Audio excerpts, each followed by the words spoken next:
Hey there, folks. Welcome back to another episode of the East to West Hunts podcast. My name is Alex Gruin. I'll be your host this wonderful evening, and I have a fantastic guest, Mr. Kent Boucher from the First Gen Hunter podcast. And today we're going to tackle the question that I've been getting a lot, which is, what the hell is going on in Colorado? Yeah, no kidding. The amount of texts that I've been getting, like, what do you think about Colorado? What's going on in Colorado? Yeah. Did you hear about Colorado? So, if you didn't hear about Colorado, you're going to hear about it tonight. I wonder how many years out of the last 15 years people have asked that question about various topics, not just hunting topics, but what's going on in Colorado? Yes. In essence of Colorado, if you are a viewer, I have my Colorado mug. Nice. We're christening the tea in essence of our conversation here. Love it. But yeah, I can't. Did you hear anything about Colorado? I have heard that things are changing yet again. Of course, we just found out this last, summer, about the OTC non-resident archery tags are basically going away. Mm-hmm. And things also are probably going to change now even more, it sounds. Yeah. Let's kind of talk about that, right? If for viewers and listeners, if you are not aware of this, maybe you haven't hunted Colorado, or maybe you've been thinking about it, whatever the case is. In 2023, we had found out. Well, actually, no. Backtrack. My years are wrong here because we're in 2025 now. Yeah. But in 2024, essentially, that was the last year that you could get an over-the-counter archery tag. So if you wanted to go out and elk hunt and you wanted to go with a bow, last year was the time to do it because everything was shifting 2025 onward, where it was going to be a draw system now. So you're going to have to basically accumulate points and apply for that. So, Kent, what were your thoughts with that whole dynamic and change? You know, it was one of those things where, and we talked about this, Alex, on my podcast. I think what we kind of said was, it makes sense. They're trying to protect a resource that is incredibly valuable to them. You know, I live here in Iowa, and we are by far the most protective state when it comes to getting a non-resident deer tag, Yes. a whitetail deer tag. I mean, you're talking, it takes, if you want to come out here and hunt the rut with archery equipment during the rut, which is the only thing we allow during the rut, it is, at least for most people, a 4 to 5 year process.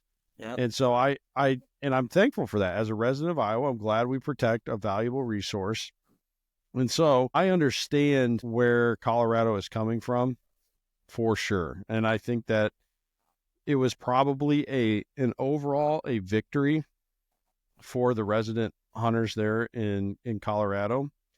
However, I think what we talked about, Alex, was it was kind of scary timing with some of the other stuff that's been going on within hunting access and even whether at that time there was a pretty good chance that Prop 127 with how did they word that? The wildcat harvest in Colorado is going to be nixed altogether.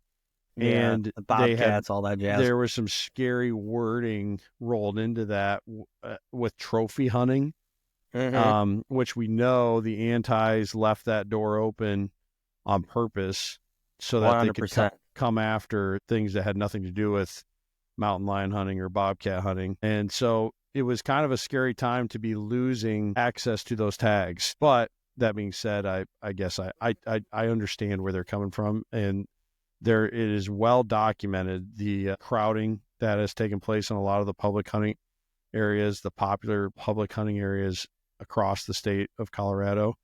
And a lot of people from the hunting community have been calling for some kind of end to the OTC or just some kind of restriction on the number of tags that they issue to improve the experience. Yeah. You know, I think the biggest one, and you know, I was doing a episode with Andrew from Endure Hunt, and he kind of spouted off on his tangent, Colorado. Yeah.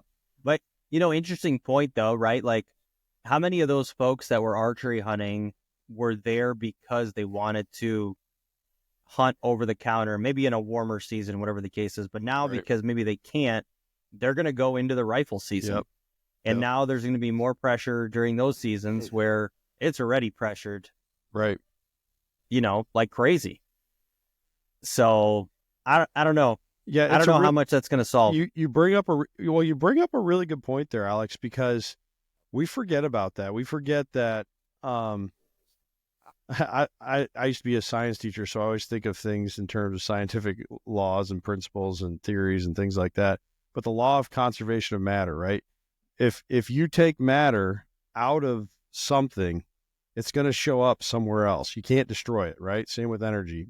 It says that those laws say energy and matter cannot be created or destroyed. It can only be changed. Well, the same thing happens with hunting pressure. Hunting pressure is probably not going to be created or destroyed. It's just going to shift. And so where does the flood open? But I would say this, with hunting pressure, it probably could be destroyed. We'll stay with our terminology here. If every state became so restrictive, and I really do think that, this is where we break away from the law of conservation of matter comparison, in that we would see hunting pressure go away in large part because people would give up on trying to get out of state because it'd be so unpredictable, right? If it takes you 4 years to get a tag in every state, I mean, yeah, there'd be some guys who would put together a really good, they'd go to East to West hunts and get a really good tag app plan going, and they'd be on once you had it built, your points built, you could have a state every year probably based on the odds, but very few people are going to put in that effort, as a hunt planner, to take all those steps to make sure that gets taken care of. And so I think we would largely see states lose their non-resident hunters, and states don't want that. I think a lot of times we think that states just view non-resident hunters as like some burden that they got to deal with. But here in Iowa, for instance, I think just the tag alone is about $600 here in Iowa for a non-resident buck tag. Okay. Well, a resident tag costs about $32, I think, is where it's at now. So you're talking it would take 20 of those 20 resident tags to account for the dollars provided just for the tag. That doesn't count your hunting license, which is another 110 or something like that, or another 100. So compared to I think it's $18, something like that for a resident. So non-residents, they are a stimulus to the state, game management agencies, and that can't be overstated. So I'm sure that's part of the calculus when Colorado makes changes, when other states make changes as far as what's going to be available to non-resident hunters, because they don't want to lose them. They want to keep their non-resident hunters, but you don't want too many of them either. Yeah. Well, ironically, I was thinking about the difference factor, and essentially, a non-resident is very lucrative for a state, right? Yeah, definitely. That's the reality of it. But for viewers and listeners, right, a non-resident elk tag in Colorado is $804, and a resident elk tag is $66. Okay, and that's right. And to apply, you do have to buy a non-refundable license and habitat stamp and all that jazz. So right, there's money to be made there, right? So that's true, and that's actually going to jump into a topic here. So let's leave the changes of what happened as of now there, but we got other changes coming up, which is really the topic that everybody's been asking about, which is in effective 2028. So I think it was like the 8th or 9th of January this year, they were finalized changes drafted and put into play for 2028. And those changes are reflected of the draw system honestly having a pretty major change, because Colorado is a true preference point system, meaning if Kent's got more points than I do, he's got 5 and I have 1, and we're applying to a unit that takes 4 points typically to draw, Kent's going to draw that tag because he has preferential treatment over me because he has more points and he has enough points to draw that unit based on statistical numbers. And now that's going to change. So that's kind of caused either folks to celebrate or folks to be super pissed off. Yeah. Yeah. And it really depends on which boat you're in based on how many points you already have. I think that's the biggest thing. So I'm going to share my screen here and let's kind of play around here. But I got the drafted changes here. So to show you here, these are the final changes. Again, this is 2023 to 2032 draw season structure, but it really just shows here adopted policies, regulations will be implemented until the 28 draws in order to allow time for draw reprogramming. Bunch of malarkey, but let's talk about here, right? Deer, elk, bear, pronghorn, and turkey primary draw methods. It's going to be a draw type. It's a split draw. And it's essentially saying that you forget about the preference points. Now, preference points are only going to be 50% of the draw. The other half of the quota is going to be in a bonus draw. So essentially, it's a draw system, right? I mean, at the end of the day, technically anybody could draw. Yeah. Right? So how many points do you have in Colorado, Kent? I think I have 2 points, if I remember correctly. Okay. So I'm curious of your perspective here. So I think I have 11 or 12 for almost every species. In your perspective, right, you want to apply for a unit that has monster bulls in it that would typically be 15 points. Does that change the unit that you'd apply for with 2 points now because you would have the ability to go 50-50 and know that you could potentially draw that, or would you still go for one of those lower ones? You would. Absolutely. I'd be thrown in with only 2 points there and having a chance to get somewhere that's a million times better. Yeah. So in your perspective, like right off the rip here, this would be advantageous to you. Right. Right. So on the other end, like to me, that kind of sucks. Yeah. Yeah. For years, you've been working towards this. Right. I'm like going to get that, tag that's going to be 15 years worth. I got 12, point creep has happened, right? It keeps pushing things up, but I'm statistically further away from a lot of folks. And now half those tags are technically gone out of the preference point loop. Right. That actually screws me quite a bit. Yeah. Doesn't that almost like mathematically, wouldn't that be the equivalent of like whatever it was going to take for you to draw those units, it's now gone up by 25% or something like that? I think would be how that statistically would math out. I might be making that up, but it seems right. I mean, if we're just talking like plain, we're just talking math based on how we feel. Let's put it that way. Yeah. But if you tell me that I had 100% odds of drawing something at 13 points, so this year I'd be right below it. And now you sliced 50% of it off. In my brain, I'm saying I basically just lost 50% of the opportunity. Right. Yeah. Because there's always you hear those stories. In fact, I think Andrew was one of the lucky ones. And I was listening to your podcast with your friend Jason. He talked about that random guy. I think it was his first time ever hunting, wasn't it? When he got this this Arizona elk tag that Jason been applying for like a decade. This guy got it on his first rip. Yeah. And Andrew did the same thing in Arizona. He got an Arizona rifle elk tag on his first attempt at applying, something that take people a decade to get. So all that to say, even with your 15 years eventually of getting a unit that everyone says, oh yeah, with 15, you should draw. You should probably translates to like 90%. So having half those tags, your odds are now probably even lower than 50%. When you think about it.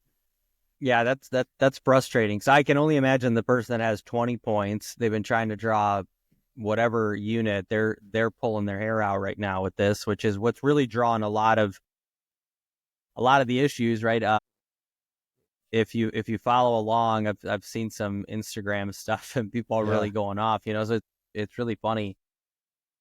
I say it's funny because I think reactions are comical, but at the same point, like, I can see it because I'm obviously in that boat personally. Have clients in that boat, and then I go look at it and I'm like, yeah, but like other people should be ecstatic, right? And kind of talking to you, to you, you're like, hell yeah. That's right. Yeah. I'm going for those units now. Got a 50% chance, man. Totally.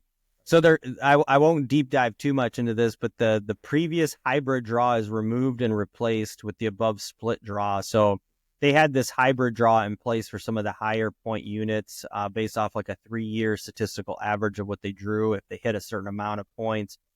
This hybrid draw was supposed to make that happen, but this 50-50 is going to take that away because in reality, this is way better. Yeah. So with that, let's jump. So Alex, would you advise somebody in that boat to just start applying for those units every year up until 2028 when the change comes into place? Is that the best way for the guy with 20 points to maybe have his most fair opportunity from his hard work and many dollars spent over the past accruing points? Is his best bet at this point to get some of that value recovered?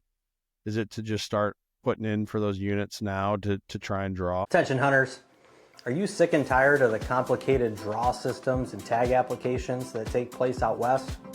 Or maybe you want to plan a western hunt or maybe one of your dream hunts and you don't really even know where to start.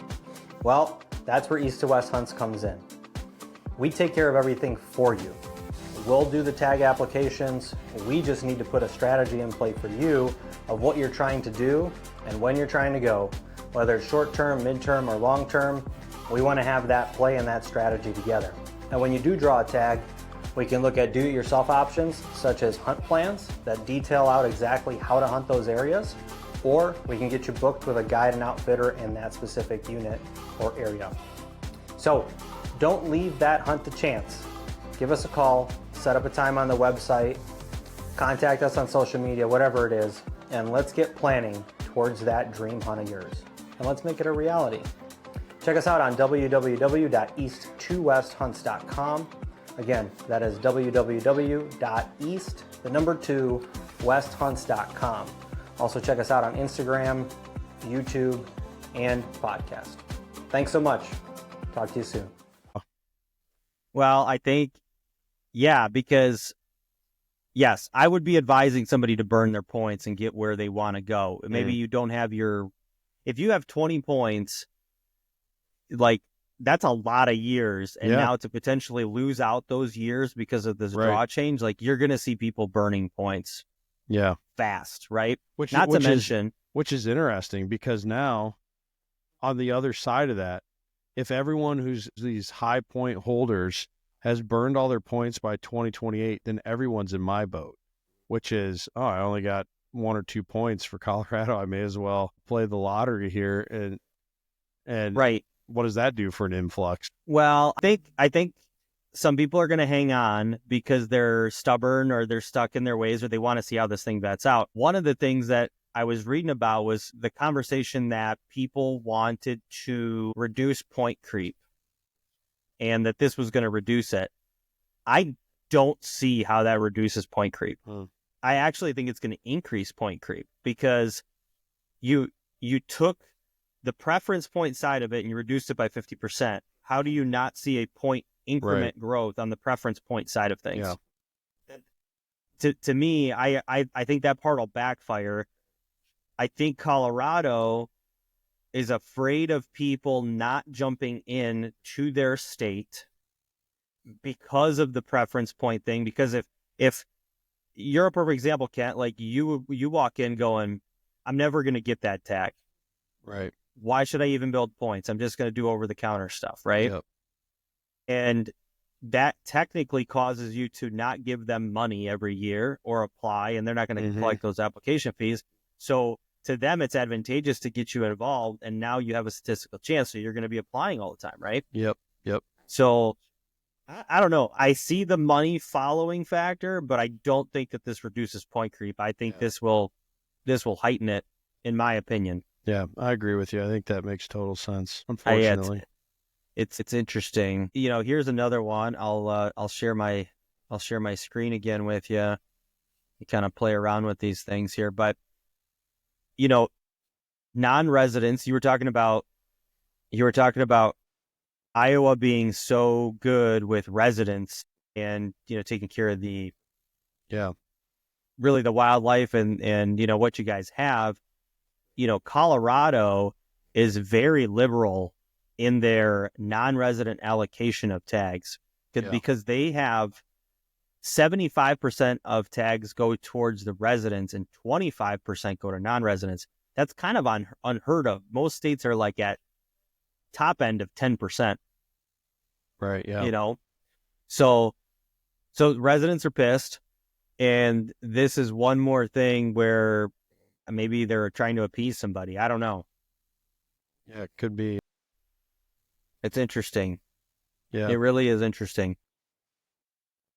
I don't know if you knew about this, viewers, listeners, if some of you might not, but essentially right now how it works is if you apply, or let's say I was doing your tags, I apply, we're going to go for our first option is we want to try to get this tag, and we're right on the cusp, right? You have 5 points. Technically, it was a 5-point unit last year. Point creep might be in hand, so it technically might be a 6-point unit this year. We're going to throw in for your first choice at that 5-point unit, and our second choice is going to be another unit that maybe you wouldn't be upset hunting. Right. If you don't draw that first point, or you don't draw that first choice unit, you automatically get a preference point. And if you drew your second choice, you don't burn your points. So a lot of times, like, that's a really good way to game the system, because you could technically apply for your first choice as a preference point and then put in for your second choice in the primary draw. So it's kind of cool. Here, I was playing around and kind of looking at it, but they were talking about if there's insufficient resident demand after going through the first and second choices, any access quota may go to non-residents, which is considered a soft cap. Basically means that if there weren't enough residents taking up the first and second choices, then that would be opened up to non-residents taking it. That's interesting. Yeah. Yeah, the verbiage is interesting in here on all these things. And then this other one here, preference points. So it's interesting. I don't really see too much issue here, right? It talks about preference points are species specific. Yes, that's normal. So for anybody that's looking to apply to Colorado, you have to pick the species that you want to get a point for. But points are accrued in two ways. You either purchase a point during the primary draw application, or if unsuccessful in drawing a first choice license during the primary draw, which is what we just talked about. You essentially pick it, or you are unsuccessful and you get it.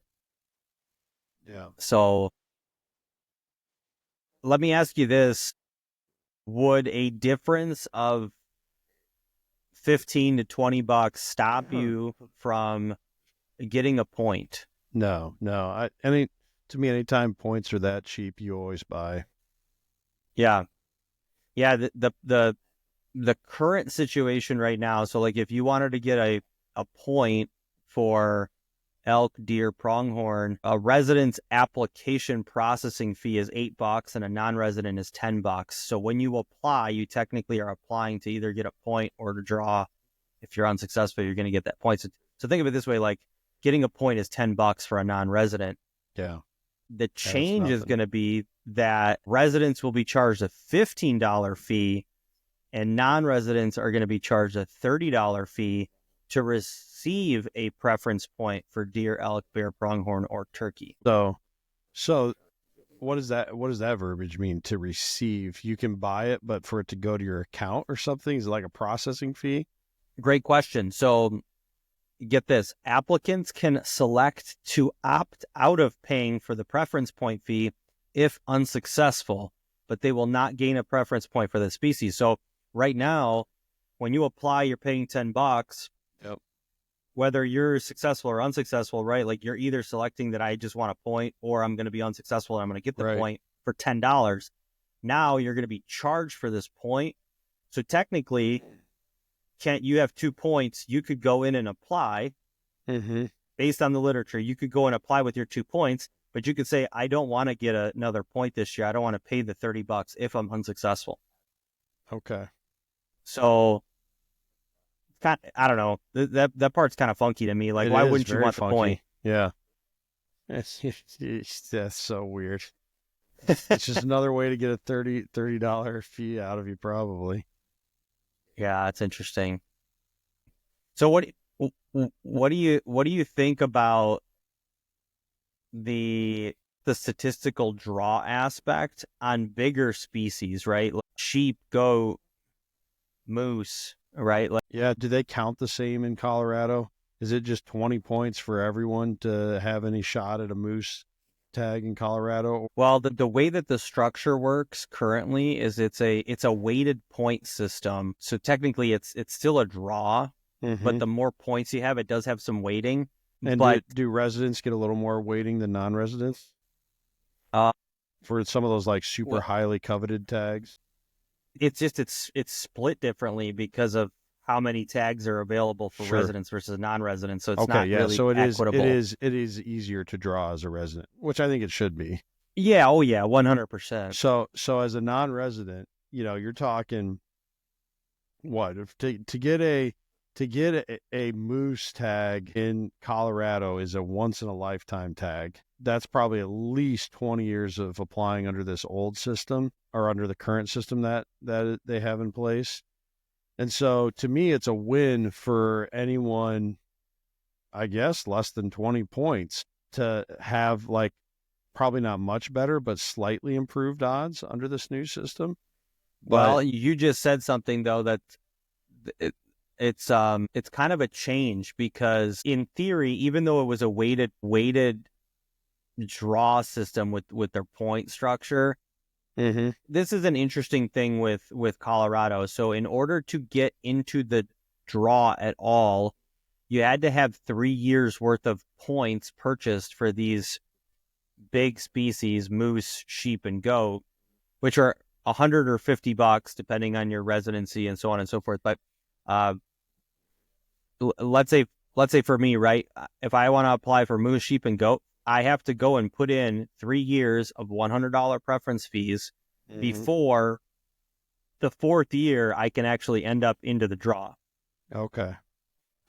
Now that draw it's 100% draw, but they're making these a once in a lifetime harvest for bull moose, bighorn sheep, and all of goats. Okay, so it's not so much because of the points, but just by you got your chance, so now you're out of line permanently. Yeah, so like it's kind of interesting because I was thinking about this, right? Like, let's say you actually drew a bighorn sheep tag before. Because you drew it before, you're not out of this because it takes place in 2028, so they're not retroactively going back. So you technically would have another shot at it. You'd be jumping for joy. Right.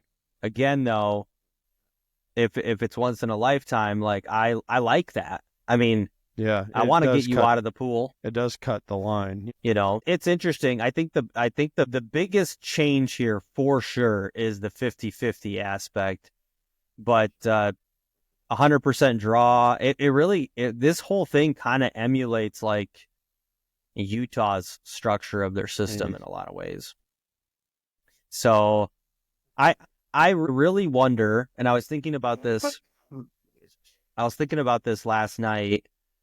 How long do you think it is before we just see every state just ending up in a total draw system? Yeah, I mean, it's at least 2 years in Montana. I think it's closer to 4 years, isn't it, in Wyoming? And I For don't. the general, yeah, I would say 5. I was just looking at him with 5 a years, client actually and earlier that's today. gone. Yeah. That's gone up since I started. Since you and I started talking this stuff 5 years ago, Yep. and then I don't know. I guess I don't know Washington and Oregon, their situation well enough. I think, does Idaho have OTC elk, or are they a one? Are they a 1 point? No, so Idaho doesn't have points. It's just It's a all. draw. It's all. Oh, that's right. It's all like lottery there, right? Yeah, and that's kind of what I was referencing. But Idaho does have general tags that go on sale December 1st. It's kind of first come first serve, which is by the way a total shit show. But just everyone's going crazy. oh, for it's those. it's such a joke. It's such a joke. I mean, there were like 55,000 people in line. I remember getting in, and I was like, I think the lightest number I had was like, I don't know. It was ridiculous. Let's put it that way. Trying to get tags for folks. So there's no buying points there in Idaho, period. No, and that was really what I was talking about, was how long before every state just goes to a lottery, like a random draw lottery. There's no points. Everybody's got the same damn odds. All this hocus pocus with all these numbers and stuff. Like, the only thing though, Alex, is they make money on those points. You know, they do make some money on that. I get it. But they could always just raise the cost of the tag too, you know. Well, they do it every year anyways. Yep. Yep, that's true. That's true. It's inflation, right? Yep. Yep. I just paid $800 to the state of Colorado to get my butt kicked. Yeah. Yeah. That was a fun hunt. That was it was. It was super fun. Yeah. Well, I encourage you to read into this a little bit, but I wanted to cover off on the basics because so many people were asking me about it. But yeah, I think it's good to. Well, that's why I haven't like explored it super deep myself, is because I know you are, and there's just so many. There's so many laws to keep straight. I think that's one of the. Alex isn't paying me to say this right now. It's just one of the many perks to having Alex handle all this stuff for me. I don't have to keep track of all this stuff. I think so many people think that a total DIY, like I'm just going to plan it out myself. They think that's like, they think it's going to take some time, but they have no idea that it's going to take that much time. And it's crazy to me how on earth you keep all of this stuff straight, but especially since it's constantly evolving. Yeah, it's a lot to keep track of, you know, and I'll be the first to say, like, some stuff, if it doesn't get publicized, you got to go really digging for it, you know. So the benefit is I definitely am up to snuff with a lot of the reporting. I pay attention to the commission meetings, so on and so forth, but stuff's going to fall through the cracks. You know, perfect example. And I don't even know all the nuances to it, but I was talking to an outfitter because I have a few clients that want to apply for New Mexico guided draw. I go in to discuss, hey, you got the same outfitter number that we would be inputting, blah blah blah, and he's like, no, that changed this year. News to me. Blue. Yeah. You know, so this is where it's like getting on the phone and talking to folks is big, right? So it's a new system to it, right? Points changing, draws changing. It's just a really good conversation to have, but this is just a really, really big one. You know, if we're gonna play the future scenario, like what do you think happens to people that either are not involved right now versus the people that have involvement right now? And let's say they have 5 points. So let's take both of those factors. You got 0 points. What do you think happens to folks getting involved, or do they get involved now that they know this change happens in 2028?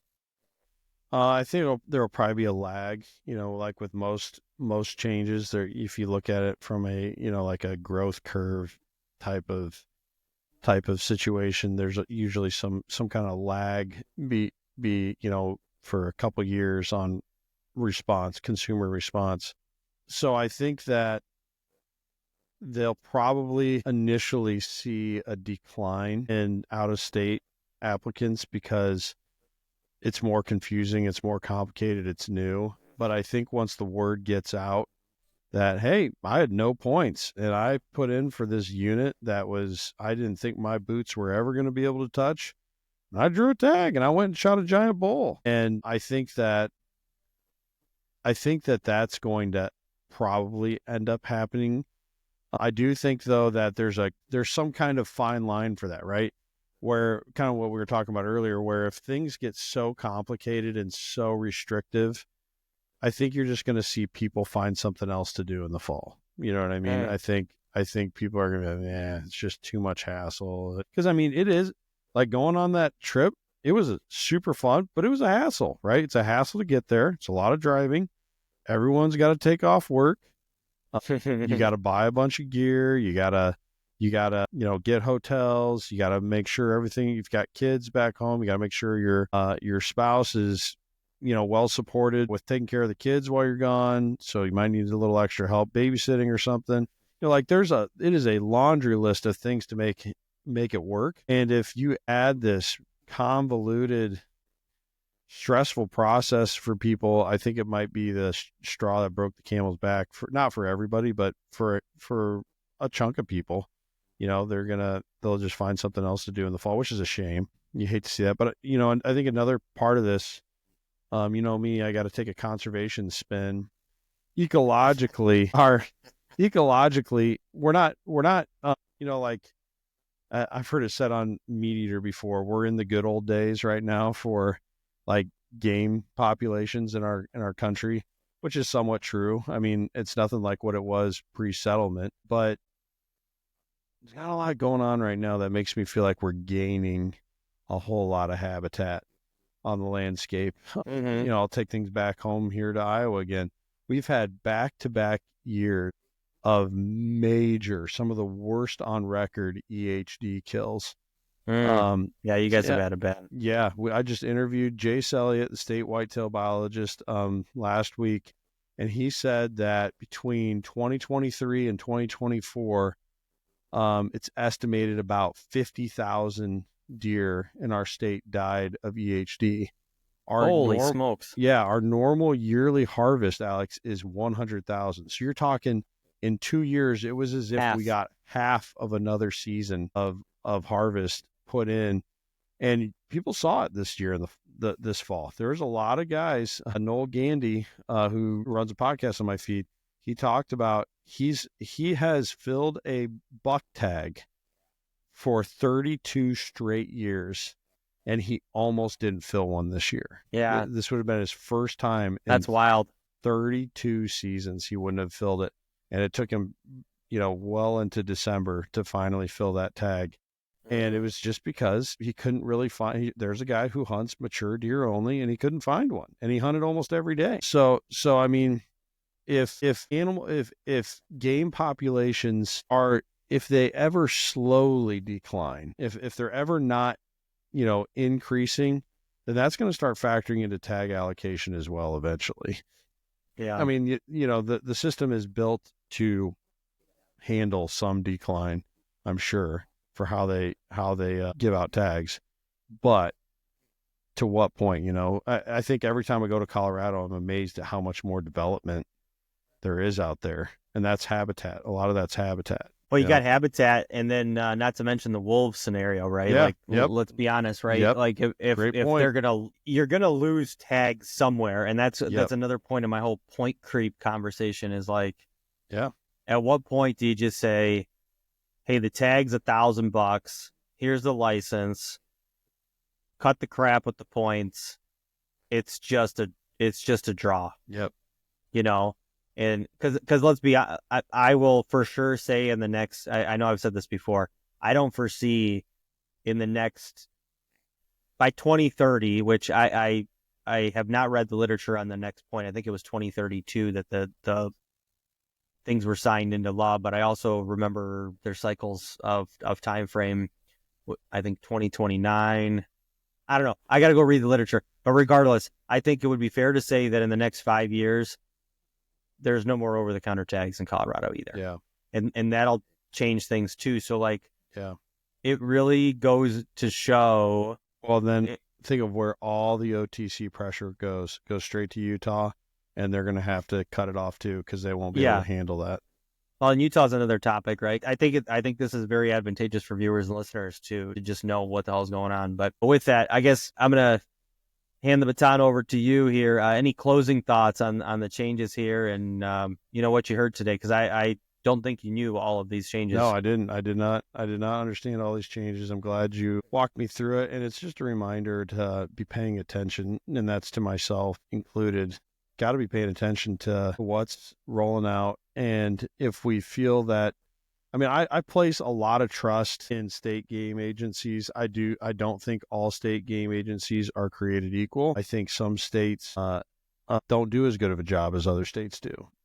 So I'm not saying they're perfect, but for the most part, I know a lot of research goes into how they determine, tag allotments and who gets them, that kind of thing. So I do have some faith in that, but that doesn't mean that there aren't other outside influences on the number of tags issued. Sometimes you'll see legislation that just sounds ridiculous. Like, again, I'll take it back here to Iowa because that's what I know. Like 2 years ago, something like that, Iowa had on the, coming up for their next legislative session at that time, this rule change that would lower the fine for poaching. It's like, what? Why would you even talk about that? Well, yeah, why would you try and make it easier on somebody who's poaching? Well, there's probably some weird outside influence. Maybe it's a farm bureau trying to help the farmers out by making it not such a big deal if people decide to shoot an extra deer or two to cut down on crop depredation. I don't know, but just let me come hunt. It's okay. That's right.